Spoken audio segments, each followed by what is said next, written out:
Hello there. So today shotguns are on the menu. Which ones? Well, all of them.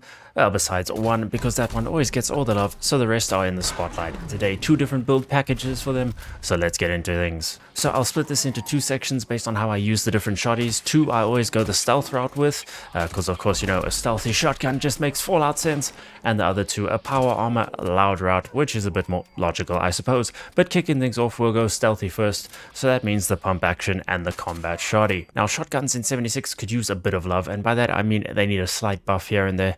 Nothing major, but a little bit would go a long way. But we got an anti-armor pump action and a bloodied combat shotty here, and for both of them, the same build. We got the shotgun perks, scattershot, skeet shooter, tenderizer, nerd rage, adrenaline, enforcer for the crippling action, bloody mess, and then stuff like covert op and follow through for our stealth damage bonuses.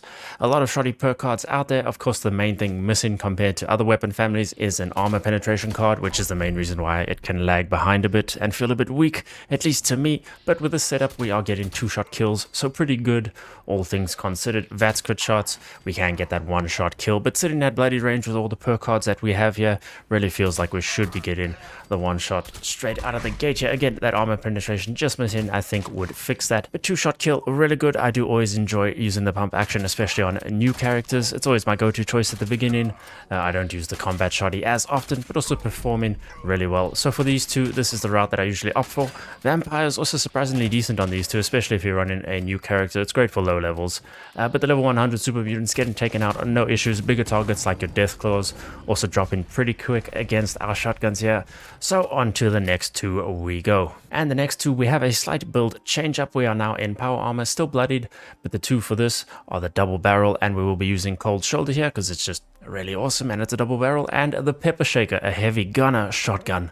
So double dipping into those two per card groups. The double barrel, of course, a loud weapon, but it hits really hard even without the sneak bonuses and all of that. The cold shoulder here, which is a quad roll, getting the 2-shot kill easily. It's a cool weapon, cryo damage, that extra damage against cryptid. So yeah, just an awesome shotty to use.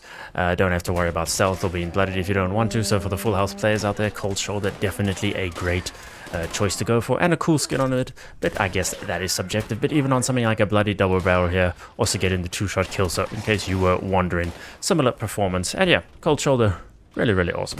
Build setup very similar to the previous, just no stealth perks anymore, and we have a couple of the heavy gunner cards flung in there because of pepper shaker, benefiting from those. And speaking of pepper shaker, it is really an awesome weapon, but it's one that sort of you have to go all out with on the build to get the most out of it if you're looking for damage. If not, then its main appeal and purpose is it's insanely good at crippling enemies. Those two perk card groups, stack them, and yeah, pepper shaker going to be dropping enemies, no issues, and the damage is still pretty decent anyway. I have a quad roll here, so no, not anti-armor or bloodied or anything like that. Still dealing with the enemies really nicely. Again, that crippling effect is super fun to use and see. Quad makes sense on the pepper shaker because, you know, small magazine otherwise. But besides that, the double barrel and the pepper shaker fit well into a loud power armor build. Of course, the one shotty left out is the Gal shotty, which is the most popular choice, of course, and it's insanely strong, and when patches come along, you never know what the Gal shotty is going to do.